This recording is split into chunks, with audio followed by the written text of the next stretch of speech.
Welcome back to the third of 4 sessions focused on Samourai Wallet, a free and open source non-custodial Bitcoin wallet. I'm Brother Rabbit, hosting this session along with Bitcoin Q&A. Today, we're giving you an introductory overview of Whirlpool, Samourai Wallet's implementation of CoinJoin. By using CoinJoin, you can put a barrier up against your Bitcoin's previous on-chain history. And it also provides you with forward-looking privacy. For example, if I've received Bitcoin from my employer, after I send this through Whirlpool, my boss would have a very hard time deciphering my spending habits, even when looking on the public blockchain. Let's jump into it. Bitcoin Q&A, how are you doing? Good evening, brother. I am very well, thank you. And yourself? Yeah, very good, thank you. Good. We let's hope that we aren't plagued with the same technical difficulties as the last session. Fingers crossed, eh? You, me both. Thanks for joining us in the live chat. Fair few of you guys in here. Right, cool. Let's get it kicked off. So for those of you this is your first stream and you haven't caught up with sessions 1 and 2, you can do so by going to the Samourai Wallet YouTube channel, or you can go to bitcointv.com. Both sessions, about an hour long each, are up there ready for you to watch at whenever you're ready, basically. So a quick recap for why we are here. Brother Rabbit and I are running these sessions to get back to basics, to give a new user look at the Samourai ecosystem, namely the Samourai wallet, the Sentinel watch-only wallet, the privacy-preserving spending tools, the topic that we're covering today, Whirlpool, the Samourai wallet CoinJoin implementation, and the last session is going to be on Dojo, the Samourai wallet backend server. So a quick recap of what you missed out on last week if you haven't seen it. We gave a brief introduction to the concept of a UTXO, an unspent transaction output. We looked at different types of transactions and how chain analysis will apply certain heuristics. The most common one is known as the common input ownership heuristic.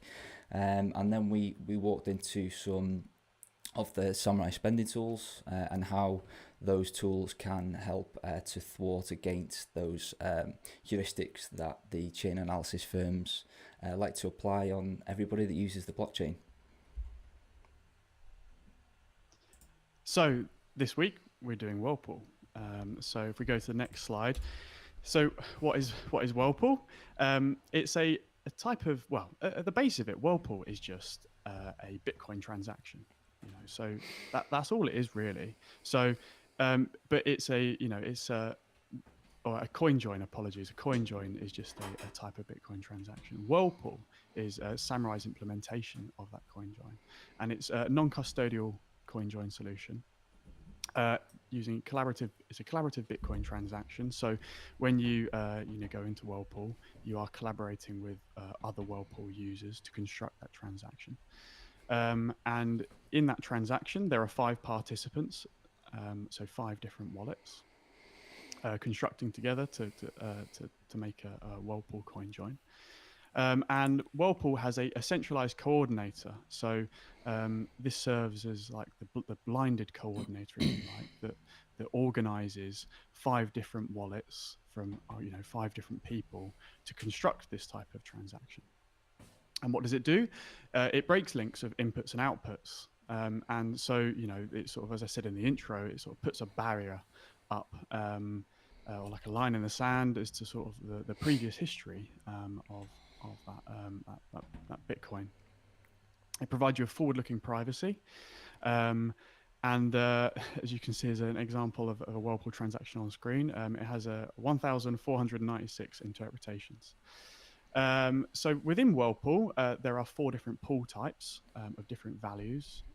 We're going to jump into those a little bit later. And the beauty of Whirlpool is you only pay once, and that's when you enter it. That fee is to Samourai for coordinating the transaction, but it's a one-off payment when you enter, and you can free ride from there.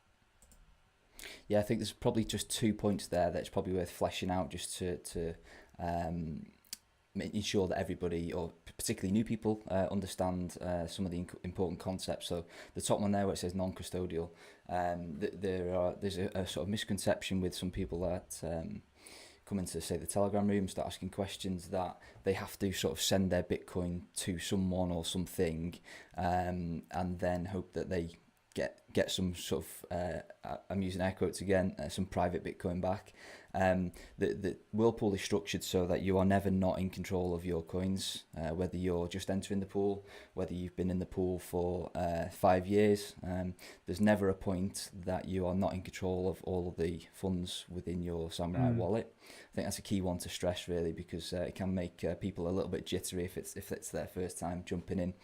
And the other one there, where particularly in Bitcoin, people can get a bit stressed out with the word centralized. It kind of has a negative connotations. The purpose of the coordinator within Whirlpool is to, like Brother said, is to obviously coordinate the transactions and to organise them together. But the coordinator is blinded, so that they only see sort of the bare amount of information required to construct the transaction, so that the coordinator cannot expose the participants, I guess. Yeah, I think as you say, sort of a non-custodial. I think that when we talk about sort of coin join, we often sometimes use the phrase mixing, don't we? And that has sort of reminders of a fair few years ago when you used to have these internet services where you'd send your Bitcoin to somebody that you don't know on the internet, and they send you some back. Well, that's not what Whirlpool is it? As you said there, Q. You're always in control of your coins from start to finish. Yeah, definitely. So within Whirlpool and the Samourai wallet ecosystem, there is a lot of terminology that we, most of which we're going to cover either today or we have already touched on in the previous sessions. So I'm just going to give a bit of a high level, just sort of intro to what each of the terms that we're going to be discussing today mean, but we will be going into a bit more detail on most of these, so that we will sort of flesh it out for you so that you can gain a better understanding of what each of the terminology means. So transaction zero, put simply, is the first transaction that your wallet will make when you enter Whirlpool. Toxic change is the change output from that transaction zero. So we will cover off shortly as to the makeup and the flow of Whirlpool, but one of the non-negotiables, unfortunately, is that you will have an amount of change when entering Whirlpool, and that's called toxic change. Pre-mix, post-mix, these are just two accounts within your Samourai wallet. They are sort of the different stages that you can be within the pool, I guess. Remix is kind of a simple one, really. It's just the case of after you've had your first mix or your first cycle through Whirlpool, any subsequent mix after that is known as a remix. Blinded coordinator, again, I've just covered that one off. Pool fee is the fee that you will pay to enter. You pay this at the time that on entry only. Once you are in the pool, for as long as you stay in that pool, there are no more fees. Miner fee is, again, pretty simple. It's the fee on top of the pool fee that is paid to the miner, just as you would with absolutely any Bitcoin transaction. Liquidity is just a nominal term given to the amount of Bitcoin currently held within, or UTXOs within the Whirlpool liquidity pool, I guess. Free riders are people or entities that have done their first mix that are still they still have some funds within their post-mix wallet, and they have a Whirlpool client online, which makes them available for remixes. And finally, S-code is essentially just a discount code that the Samourai wallet developer team will release occasionally to give you discounted pool fees. Wonderful. So let's first of all take you through sort of the start to finish flow of Whirlpool. And then we'll dive into each of these as we go through the presentation. So firstly, you've received Bitcoin from your mate, and you receive that into your deposit account within your Samourai wallet. This is the default account, otherwise known as the grey wallet on screen, and you should always you always receive Bitcoin into your deposit account. And from here, this is where you initiate a Whirlpool coin join. So from here, you select the coins you want to send into Whirlpool, or you on the phone, and you firstly trigger something called a TX0 or TX0, and this basically breaks your coins up and sends them into premix. Okay, and coming out of that TX0 as well, it does two other things. So you're also in that same transaction, you're paying the pool fee to Samourai Wallet for coordinating the transaction. And then also there's another output to that transaction, which, as Q mentioned before, is the doxic change. Now this isn't. Oh, Q, Apologies, we've yeah. skipped to the end of the slides there. You don't want to give it away. The you've also got your doxic change from that output of the TX0, and we'll go into maybe a little bit of this later and how to manage it. But your doxic change, as Q said, is the small amount of Bitcoin which couldn't make it into the premix. So you've done your TX0, you're now in premix. It's at this point your Bitcoin is divided up into smaller amounts of UTXOs, and these are the pool denominations plus miner fee. So from there, after they've been confirmed into that premix, you then sat waiting patiently for your first ever mix, hence mix one. So after a mix is confirmed, I'm going to say liquidity here, a buzzword from the previous slide. After new liquidity has come into the pool, you will be selected and you'll get pushed through to post mix.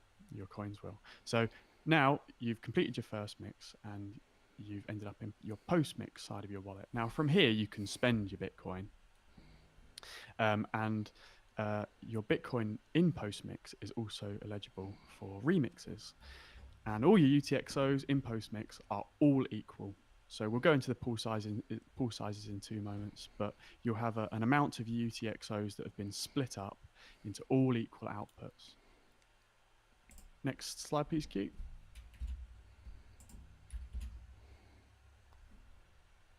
Okay, great. So we're just going to break that down even further now to sort of really drive it home in terms of the concepts and the flow. We're going to show you shortly what it looks like within the wallet, so for the end user, but we're just trying to break it down a little bit more. So the first transaction, that TX0, so we've got the, as you can see on the left hand side here, we've got a single input that is 6.9 million sats.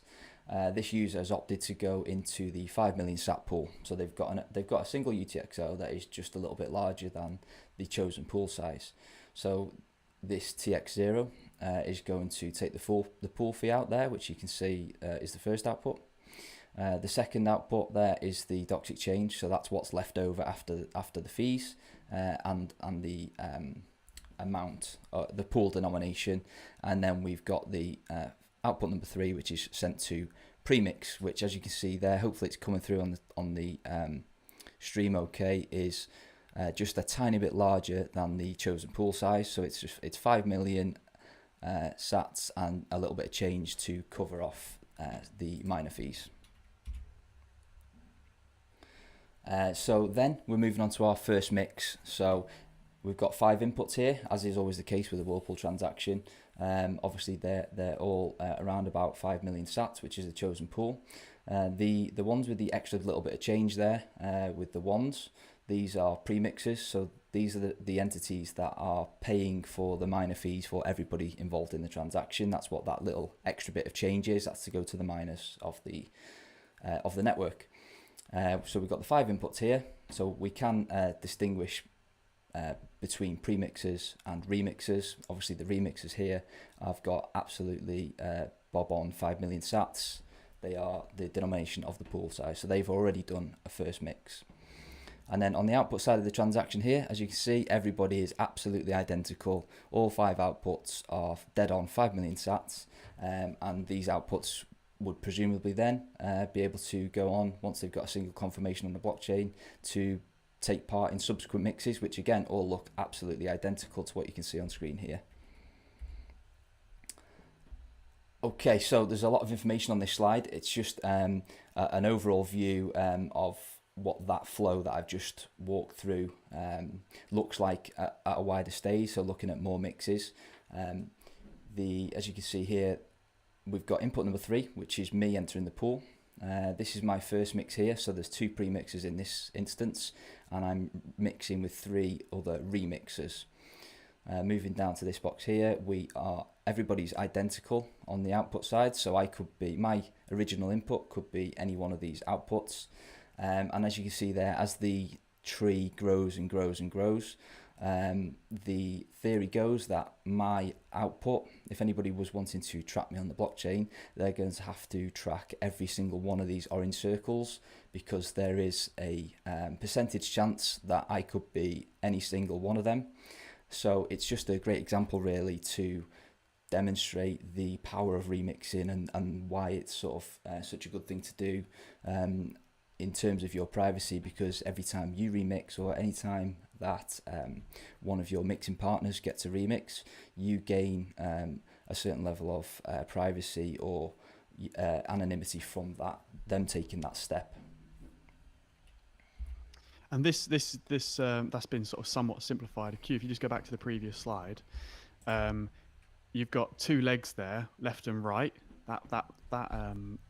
Those 2 legs are coming off the output of your first mix, but there is actually another 3 legs which we're not showing on screen. So it just goes to show sort of how sort of complicated and complicated is not the right word, but how difficult it then becomes to track a single UTXO after going into Whirlpool. Yeah, it grows exponentially, basically, the number of possibilities of which output could be you. That's great. That's what we like to see, isn't it? So pool fees. So as we mentioned before, when you enter Whirlpool, you pay a fee to Samourai Wallet for coordinating the transaction. And depending what pool size you enter or select, it depends what fixed fee you pay to Samourai Wallet. And I won't read them line by line, but they're on screen, as you can see. And just to hammer this one home is that it's a fixed fee, and sort of no matter how much you send into Samourai, there's a slight caveat there, because there is a maximum amount you can send per entrance to a Whirlpool transaction. But in sort of normal sort of speaking terms, I guess, it's there's no maximum sort of level or no max sort of a fee you're going to pay, if you like. So how do you choose a pool? Now this one is very gets asked a lot in sort of the Telegram chats and channels. And it is really, it always comes down to sort of what are your needs, but hopefully using this information in front of you, you might be able to sort of help you best choose. So the considerations you have to have when picking a pool size is the number of UTXOs that are going to be generated after you've Whirlpooled, your spending habits after Whirlpool. So often some people like to go for a larger size pool, because they find perhaps next week they're going to spend a large amount of Bitcoin. They don't want to go into a really small pool to split their UTXOs up into, say, 59 pieces to then spend them all next week again and recombine them. So depending on your spending habits, we like to often have varying amounts of change in our wallet that we carry around in our back pocket. Well, I'm not going to buy a stick of chewing gum with a £50 note. I'm going to use a smaller, maybe like a pound coin. Same principle applies for Whirlpool, but sometimes it could be a little bit more difficult planning. I don't quite know what I'd like to do or spend in the future. So that's just something to bear in mind. Another thing to consider is, depending on what pool size you enter, obviously depends how many UTXOs are going to be generated from Whirlpool. And the more UTXOs that are generated, usually the higher the miner the fees, because the transaction costs become more at a miner level. And then the first thing that I think any of us say when someone's asking, where do I start with choosing a pool, is to go to Bitcoin Q&A's, one of Bitcoin Q&A's many websites, called bitcoinfees.com. And this allows you to get an estimate of, well, I've got this amount of Bitcoin, what if I, and it gives you a breakdown of of the sort of how much fee you'd pay depending on what pool you go in. So on screen here, there's 3 examples. You've got the mix amount. Say I wanted to mix was 0.6 Bitcoin. There's 3 different pools that I'm eligible. Well, there's actually 4 pools you're eligible with that amount, but for this purpose of this example, there's 3 pools on screen: the 0.5 Bitcoin pool, 0.05, and 0.01.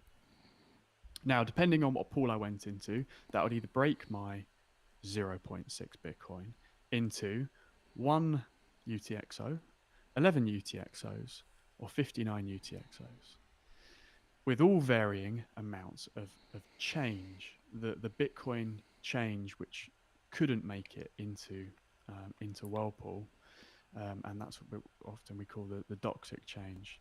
So again, there's not sort of one hard rule as to which pool you should go into. Some people like to pick the largest size pool. In this example, the 0.5 Bitcoin, and you can see that they've got a change amount after that transaction of 0.08. Well, 0.08, you could put that into the 0.01 pool and get sort of 7 UTXOs back out of that one, and this is called like the trickle down method. Is there anything I've missed there, Q? No, I think you covered that beautifully. Just a quick correction for anybody that's listening and not watching the stream. Please. You said the website's bitcoinfees.com, but it's whirlpoolfees.com. Okay. Otherwise, it was perfect. Yeah. Right. Okay. So just to kind of build on top of that Brothers just ran through, just another quick example, really. Let's say you had 4.5 million sats. You've got 2 choices which pool you could enter. You could enter the 1 million sat pool or the 100,000 sat pool.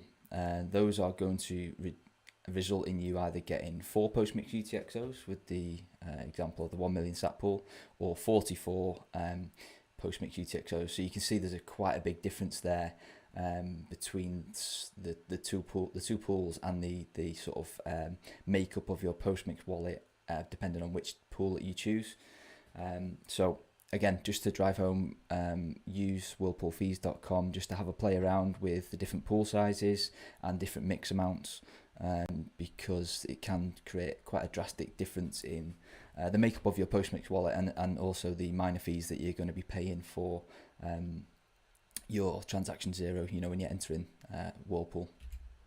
Yeah, certainly. And I think that maybe it's best place to say now that you don't have to dive in really deeply. The nice thing about Samourai wallets with Whirlpool is that the smallest size pool is 0.001 Bitcoin. So the sort of barrier to entry to sort of get your first mix done with maybe a somewhat small amount of Bitcoin, and just try it out, and then that way you don't have to make the mistakes the first time. You can sort of go, oh, I wish I hadn't have done that, I wish I hadn't have done that with all my Bitcoin. I wish I'd have done it this way. Well, if you start off with a small amount of Bitcoin, you can come back to it later. Should you want to put any more back through. Yeah, just to reiterate, in terms of dipping your toes in, if you wanted to just do a little test mix on mainnet with a little under 100,000 sats, the cost to enter the Whirlpool is just 5,000 sats. So it's really not a lot of change to sort of just to get a feel for what the process looks like. So it's like you say, quite a low barrier to entry. Most certainly. So how can you whirl? Ways to whirl. So I think we've all come to Whirlpool initially from mobile. So you have the ability to initiate Whirlpool from your mobile. Very convenient, isn't it? There's also the desktop GUI. You can initiate a Whirlpool mix from desktop. And a little bit more complex is you can also link it to your own node. So this is the Whirlpool, the desktop GUI plus the Whirlpool CLI command line interface on your own node, and is sort of like a sort of a bit of a progression to that, which we'll break down in a few slides' time. Yeah, just to reiterate another common misconception, that the mobile wallet is the prerequisite for everything else. You can't just download the desktop app. You need the the mobile wallet first. That will become clear in a sec when Brother takes us through how to pair the two together. I just thought it's worth driving that home that you need the Android app first. Yeah, that's a good point. So we're just going to have a look at the quick pros and cons as to why you might choose a specific method to mix. So the lowest barrier to entry, obviously, mobile mixing. It provides you with automatic toxic change management. So when you initiate a transaction 0 or you enter Whirlpool, the wallet will give you a quick pop-up and it will tell you that you've got X amount of change. Do you want to mark that as do not spend? We did cover that in week 1, I think, but it's kind of like a nice little fail-safe there that's built up within the wallet to sort of hide that from your view so that you don't unwittingly mix it with any other sort of bits of Bitcoin that you might want to keep it separate from. Another bonus or pro for mobile mixing, you can start mixes from anywhere. Obviously, if you were to do a peer-to-peer sale, receive some Bitcoin, and you wanted to mix it straight away, you don't have to wait till you get home. You can mix it there and then at the side of the street. Obviously, the nature of that you can mix from anywhere is that if you need to get some private Bitcoin and you wanted to just do a single mix before making a spend that you needed some privacy for, that's going to happen relatively quickly on the mobile app. Again, it's just a couple of taps. We're going to take you through the full process in a minute. And finally, mobile mixing allows you to merge any type of address type when entering Whirlpool. So if you've got some UTXOs that you've received to a legacy address, one that starts with 1, or a wrap SegWit address that starts with a 3, you can mix those or combine them together with native SegWit BEC32 addresses that start with BC1, which are the most common type that you'll see within the wallet. You can merge all 3 of those together when entering Whirlpool. The wallet doesn't really care which type that you use. So some of the cons to mobile mixing. For the Whirlpool service to be active, you need to keep the phone awake. Now, certain distributions of Android can make that quite difficult because they tend to have some economy settings, I guess, to preserve the battery. The fallout from that is that it likes to kill background processes, which the Whirlpool service is one. So you just need to kind of keep hopping back in and out of the app just to make sure that it stays awake long enough so that you can get that first mix. And obviously that doesn't lend itself that well to, if you had a mix target of, say, 7 remixes, that's going to be a bit of a task to keep your phone awake for that length of time to achieve all of those remixes. And finally, there's less mix control. So currently, the mobile version of Whirlpool, it's more difficult than the desktop app to see how many mixes or remixes each of your UTXOs have had, which is where the sort of desktop app comes into its own, which Brother's going to cover off for us now. Yeah, so the cons of the mobile mixing are solved by the desktop GUI application. So the pros being that you have on screen, you have a greater detail of the amount of mixes that you're getting, whether that be initial mixes or remixes. It's a lot easier to keep your desktop application sort of alive and kicking to ensure that you're having your remixing sort of ticking over. You can use the Whirlpool desktop application to deposit Bitcoin. So say if you're working on your computer and you wanted to receive Bitcoin from somebody or something, you can generate address within the Whirlpool desktop GUI. But what you can't do, and we've put it in a pro, I think it's a pro in this sense, what you can't do from the Whirlpool desktop GUI is you can't spend. So some people see that as a negative. Personally, I see that as a positive in this instance.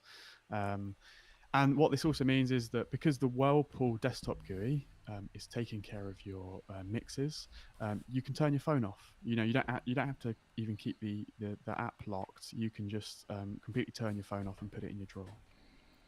Now, the cons to Whirlpool desktop GUI is that you can only view, to my understanding, SegWit addresses only. So that's Bec32 addresses, which start with BC1. So that's a con, but as Q&A described before, you can view them in the mobile. So for that one, what I would do is I would initiate my mix in the mobile and then turn my phone off and let it run on the desktop. Another con is if you've received Bitcoin through a Paynim transaction, a Cahoots transaction that we covered in last week's session, these transactions won't be displayed on your Whirlpool desktop GUI. So again, that's another reason why to maybe initiate your initial mix on your mobile. There's no change marking on your Whirlpool desktop GUI. So when once you get that doxic change from your TX0 is still associated with your Bitcoin's previous history. So you don't have the ability to create labels within the desktop app. You must keep the GUI awake. In order to your Bitcoin goes from premix to postmix and then to remix. So that can be seen as a con because you've got to keep possibly your screen on your laptop or your computer running all the time. Again, we've put it in the cons as well, but it's a pro and a con. There's no spendability. Is there anything I've missed there? We're gonna go through, I think, just after this as to how to set this up, but for now I think that's a good overview. Yeah, just one correction and one question really. The quick correction, okay. you mentioned that the outputs... Oh no, I've been corrected by the intern. the outputs that you receive from Cahoots transactions, they'll be visible within the desktop app. It's only direct payments that don't use Cahoots that come from another Paynim that you won't be able to see. And that's just because of the nature of the requirement for private keys to generate the addresses, that's all. Okay, and the quick question for the benefit of everybody listening, which has just completely gone out of my head now. It's come back. So if I was to if I've got this set up that's on screen now, I've got my phone, and I've got Samourai Wallet on my phone, I've got the desktop GUI on my computer. If I was to start a mix on my phone and then close my phone, does the desktop app just take over? Is that how it works? Yes, that's exactly how it works, to my knowledge. So I feel like it's a trick question. No, not at all. I just wanted to spell it out for people. So they'd start the mix on the mobile wallet. That would automatically pop up on the desktop app, and then kind of say to the phone, "Yep, I'll take it from here. You can switch yourself off." Yeah, that's exactly what I do. Perfect. Okay, right. So moving on to the more sort of power user option, I guess, is the command line implementation. So the command line implementation probably we'll cover off when we do Dojo in the next session. However, essentially with most of the full node packages, so Ronin Dojo, Umbrel, MyNode, or just plain old vanilla Dojo, they come packaged with the command line tool that essentially will manage all of your remixes for you. So because the command line implementation is designed to run on sort of Raspberry Pis or any hardware that is designed to be left on 24/7, it kind of manages your remixes 24/7. So what that means for the end user is that you're always available to be selected for a remix. So once you've set it up, like the screen says there, you can set it and forget it, and it will just sort of manage on your behalf with no more user input. So you don't need your phone switched on, you don't even need the desktop app to be open. Once that first setup is done, the command line will take over, and it's kind of like the ultimate, I guess. The couple of cons to it, obviously it's the most complex setup. The setup varies depending on the implementation that you're running, and that's why we're not covering any great detail here, because they do have their own kind of different steps, I guess, And the other con, again, a bit more of a technical one, but if the device that's running the command line interface has a power outage or a restart, then you do need to remember to go back into the desktop application just to unlock it and start the mix process all over again. Wonderful. So I think we sort of mentioned during each of those overviews that there is like a natural progression to getting into Whirlpool. You do have the ability to just use the mobile only. And you can test it out as Q said, and quite a, use the small pool, and there's sort of a very low barrier to entry just to get going. The second step being you use your mobile plus the Whirlpool desktop app. There's greater remixability with this, and you can turn your phone off. And then you've got the third and the fourth step, which is like the power user. So you've got your mobile, you've got your Whirlpool desktop GUI app, and then you've got the Whirlpool CLI, which is managed by your own node. So the benefit of that, as Q says, you get 24/7 remixing. And you can start the mix on the mobile or from within the desktop GUI application, and then your node takes over with the Whirlpool CLI, and you can just let it run, and it will mix for you and remix. Yeah, I think it's a really nice step-by-step process where you can really sort of get a feel for what mixing's by just literally downloading an app on your phone, sending some sats to it, and then you can, it's once you start scratching under the surface, that there's loads of guides out there, things like Ronin Dojo's, the documentation is it's really well documented. So when you want to take the next steps, it's actually not as difficult as some of the terminology might make it sound. Okay, so moving on to. So now I'm just going to take you through what your first mix would look like. If you've never done it before, you've just downloaded Samourai wallet, you sent some Bitcoin in there. So I'm just going to take you through there just to show you how simple it is. So you've sent some sats, I'm working left to right for everybody watching. So you've sent some sats into your Samourai wallet. You're going to tap the floating action button, which is the blue button in the bottom right hand corner. You're going to tap Whirlpool. That will open the Whirlpool client on your phone. You can then tap Mix UTXOs. You'll then be presented with a list of all of your UTXOs, which, as we discussed last time, are basically the chunks of Bitcoin held within your wallet. Now, if you're just starting out, the chances are you're going to have a much shorter list than what you can see on screen here. But in any case, you'll be able to see all of those there. So you can then choose, once you've gone through the process that we outlined before about choosing which pool you want to go into, you can then choose which piece of Bitcoin you want to add to the pool based on how much you'd like to mix. So just before you go any further, Q, on the screen here, you've got you're selecting which UTXOs you'd like to send into Whirlpool. Well, why would you choose to select, say, a couple of them instead of all of them? So again, that kind of just comes down to how much Bitcoin you want mixed at any one time. The absolute cheapest way to do that, I guess, would be to mix it all together, because like we stressed earlier, it's a fixed pool fee. So if I was to select one of those UTXOs and enter the 1 million sat pool, I'm still going to pay the same pool fee as selecting all of those UTXOs and entering that same 1 million sat pool.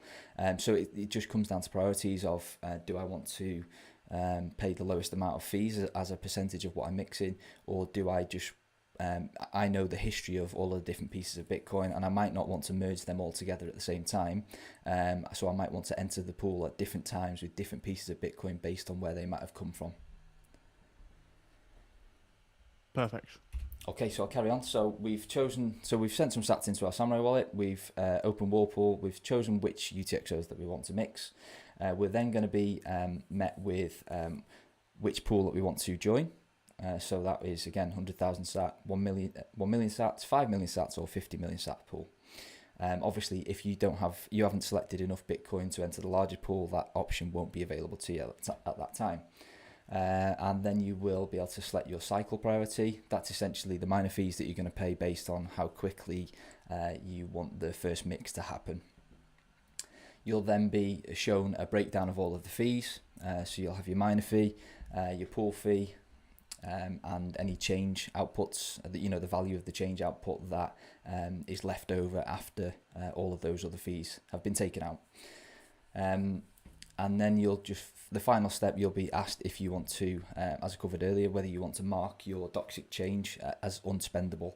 All that will do is it won't make it visible or selectable when you do any future transactions. You can change that status at any time if you want to go and spend that Bitcoin. It's just a bit of a fail-safe so that you don't kind of forget about it, and then in 3 months' time, merge it with another UTXO that might degrade your privacy somewhat. So finally, we've started that mix. You'll see in the Whirlpool screen on your phone that you've got, depending on the makeup of your mix and how much you selected or which pool you chosen to join, that they are all in pre-mix, waiting to be selected for their first mix. So they'll all be mixed independently of one another, again to preserve your privacy. So that you'll see them sort of start to reduce one by one as each one gets selected for its first mix. And then finally, so long as you keep that Whirlpool client active, like we touched on earlier, so basically just keeping the app open on your phone, they'll all slowly trickle through into the post-mix section of your wallet. All of that is managed for you, so as soon as you hit broadcast on that initial transaction, that transaction 0, the phone will do the rest. All you've got to do is just keep that app open on your phone, and the wallet will handle everything else. Perfect. So you've done your first mobile mix, and the next step is I might want to try the Whirlpool desktop app. So this next few slides is going to be how to pair to your Whirlpool desktop app. So first of all, you've got to download it from somewhere. So you go to samouraiwallet.com, click on the download section, and then you can download it for whatever operating system you're on. And in this instance, because we're just using, for this demonstration, we're just using a mobile phone and the desktop app, we're going to select standalone GUI and press continue. So next, what you need to do is you need to go to your Samourai Wallet app on your phone, and you go to the settings area, transactions, scroll down to the bottom and hit pair to Whirlpool GUI. And this is going to present to you on screen a QR pairing code, which you can use to hold up to your computer's webcam to pair with the desktop app. Now, if that's not possible, you're using maybe an old computer or you've disabled the webcam for whatever reason, you also have the ability to copy to clipboard, and then you can use a method of your choice to move that pairing payload over to your computer, so that you're linking your Whirlpool GUI with your Samourai Wallet phone app. There you go. So you're presented with this screen on the Whirlpool desktop app. To scan the QR code, you select the QR symbol on screen, or you would paste in the pairing payload. And hey presto, Whirlpool set up. And it gives you the option on screen to enable Tor, which I think we've mentioned in previous sessions. We always recommend doing this because by routing your traffic over the Tor network, it hides your IP address. So recommend to set that on and then hit continue, initialize GUI. Now, you're going to be presented with this next screen, and you need to enter in your Samourai Wallet passphrase to unlock the GUI. So your Samourai Wallet is, you have 12 words plus a passphrase for your Samourai Wallet, and that gives you access to all your Bitcoin. To unlock the Whirlpool GUI, you just need the passphrase. So this is the passphrase you set when you initially set up the wallet. Which is a custom passphrase, and you can even, if you want to, you can even check that passphrase if you go into the troubleshoot area of the settings in the wallet. Okay, and so now you're paired. You will see an exact mirror of your Samourai Wallet. So it will show you your deposit account and all the Bitcoin within that deposit account, with the exception to non-BEC32 addresses.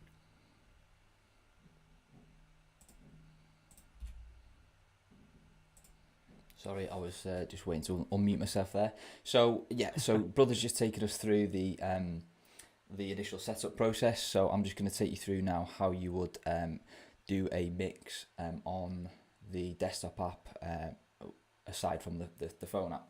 So we've got the mirror image of our Samourai wallet there. We've got the deposit account open, which you can see on the tab on the left hand side.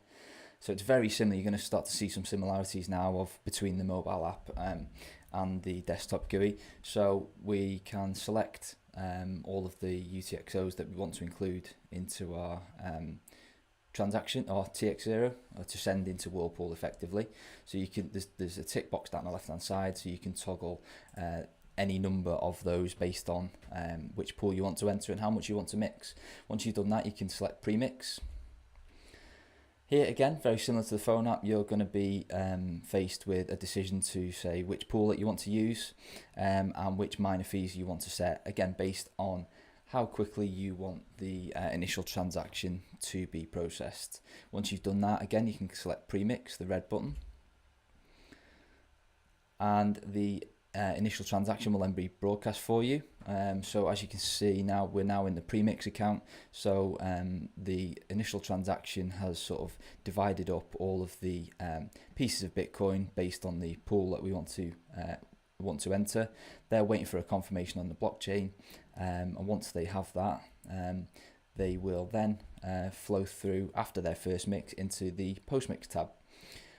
Here they will sit for ever and a day basically. And as long as you've got this desktop GUI open, the software will manage all of your remixes for you. So as long as this is open, you'll be eligible to be selected. And like you say there, you can just let it ride, and your forward-looking privacy will grow with each and every remix that you and or any of your partners take part in. So that brings us on to top tips. Just a quick reminder for anybody who's joined us in the live chat, if you've got any questions, please start dropping them in now. So the first top tip goes back to sort of week one, really, where we introduced you to be able to label all your UTXOs, and your docs exchange isn't any different to that. So your docs exchange, which is the small amount of Bitcoin that can't go into Whirlpool because it's not large enough, that is still linked to its previous history. So when you get that warning on screen after entering Whirlpool, it's a good idea to mark that as unspendable, and then also to go into your UTXOs and possibly consider adding an extra label to it if you'd like to. And then the second point is, and Q did cover it earlier, but when you enter Whirlpool, just remember you are doing you are doing a Bitcoin transaction. So you've got to be somewhat considerate of which UTXOs you merge together when entering Whirlpool, because these UTXOs, by nature of the transaction, will be inherently linked together upon entry into Whirlpool. So if you've got, say, 3 UTXOs which you don't want to be linked together, but you want to send them into Whirlpool, you would then choose, you should consider choosing to send them into Whirlpool separately. That's sort of a way to work around that one. Yeah, so the next point, let it ride. Again, it's just what I've just covered off really. This is especially prevalent if you've got the GUI and or the CLI set up. Remixing in Samourai in Whirlpool is absolutely free. You pay on entry, so you're incentivized thereafter to sit there and let your privacy grow by taking part in remixes at absolutely zero extra cost to you. Another one we touched on earlier was to start small. Don't be afraid to dip your toes into the 100,000 sat pool. It's only going to cost you 5,000 sats in fees to figure out if this is for you and if you like it, and to sort of get comfortable with the process of using Whirlpool. Perfect. Now, a question that is always asked in the support channels and whatnot is, when SCODE, when discount code for Whirlpool.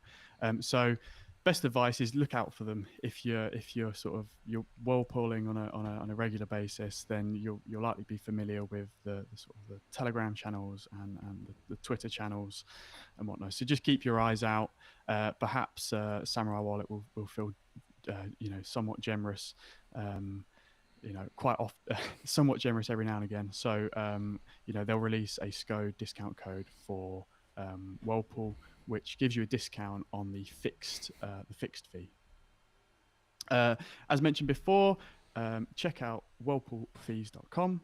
Here it gives you a bit of a simulation of which pool to choose, how much it costs, what's the proportion of minor fees to fixed fees, and gives you a good breakdown of how many UTXOs are generated as part of what pool size you choose. Yeah, last two. Those of you that have seen the first couple of streams will have heard this one before, but and I'm going to get a copyright from Diverter in the chat probably for saying use the tools. We're still in a low fee environment. So again, like I stressed before, that 100,000 sat pool costs just 5,000 sats to enter. Just get comfortable with it, have a play around, and just get used to using these tools before you sort of dive in at the deep end and think about mixing your entire stash. And lastly, again, don't be afraid to ask any questions. The Samourai Wallet community is one of the best, if not the best, in the space.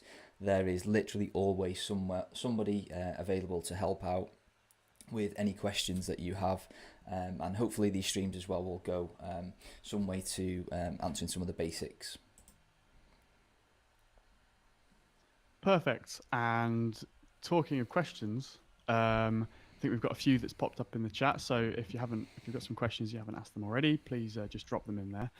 The first question, Q, is does Samourai Wallet have access to any of the UTXO labeling data a user has entered into their Samourai Wallet? No, as far as I know, and hopefully the intern will correct me here, but it's all stored locally on the device in an encrypted fashion. So no, they don't see any of that information. Oh, that's good to know. There's another question here as well. I've mentioned before about marking Doxic change as unspendable or do not spend. There's a question here, Q, is what can you do with Doxic change? Is it possible to use that separately to send into Whirlpool? Should I merge it with anything else to send into Whirlpool? What can I do with my Doxic change? Yeah, so I'm going to do a quick self-shill here that's got the long form answer to that question at bitcoiner.guide/doxic. But the TLDR, if it's large enough to go into one of the smaller pools, that's probably the best approach. But eventually you're going to end up with an amount that is too small to get into even the smallest pool. So what you do with that then essentially is kind of a personal decision. You can absolutely merge it with other UTXOs to go back into Whirlpool, and this is where the labeling piece comes into its own, really, so that you can make an educated decision to say that is it the right thing to do for me to mix that change output, which I know came from a peer-to-peer purchase, with an output that I've just got from when buying on Coinbase. The answer to that, in my opinion, will be no. But without having those robust labels, you're not going to be able to make those sorts of decisions. There are some other more technical approaches to dealing with those, which are covered off in the guide I've just mentioned earlier. But the easy option is to send it back through if you can. Perfect, wonderful. So I don't think we've got any more questions. Is there anything you'd like to end on? Yeah, there was one more that you missed off that was from earlier in the chat. Somebody was just asking how they, I'm just trying to find it now. How do they use the S code? Where do they put it? So if you open the Whirlpool section of the Samourai Wallet, and you tap the three dots in the top right, there'll be a button there for Whirlpool S code. All you need to do is type it in there, hit OK for it to be saved, and then that will be applied when you do your next mix. Perfect, wonderful. So thanks very much, Q. Should we round it off? Yeah, definitely. Let's do it. That was a pleasure again, mate. Thank you very much. Wonderful. So Thank you very much for listening. And as always, a special thanks to those who joined us in the live chat. If you're listening to this on catch up, consider joining us on Telegram for the final of these sessions, where we'll be giving you an overview of Dojo, the Bitcoin full node implementation to back your Samourai wallet. This will be the final piece in the puzzle for you to have the ultimate privacy stack. As when running your own node, you don't have to rely on any third party with your wallet information. You can validate all your incoming transactions and allows you to Whirlpool 24/7. We'll see you poolside.